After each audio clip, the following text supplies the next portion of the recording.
In this video, I'm going to show you how to resize an image in GIMP quickly and correctly, without ruining the proportions or quality more than necessary. If you work with photos, thumbnails, graphics, or social media images, this is one of the most useful editing skills you can learn. And if this tutorial helps, make sure to hit that like button and subscribe for more easy software guides. Alright, let's jump right in. First, open your image inside GIMP.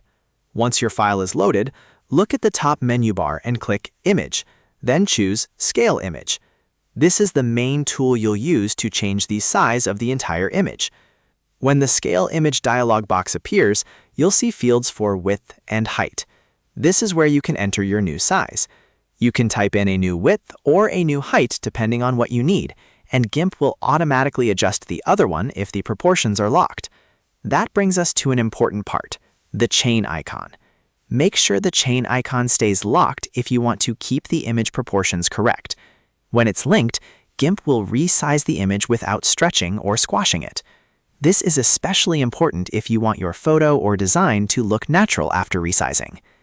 If you need to scale the image up and you do not want artifacts or extra smoothing, you can choose No Interpolation. Interpolation controls how GIMP fills in pixels when the image is resized. For some images, especially when enlarging, using no interpolation can help avoid unwanted artifacts, depending on the look you want. Once you've entered the size you want and checked the settings, click the Scale button to apply the change.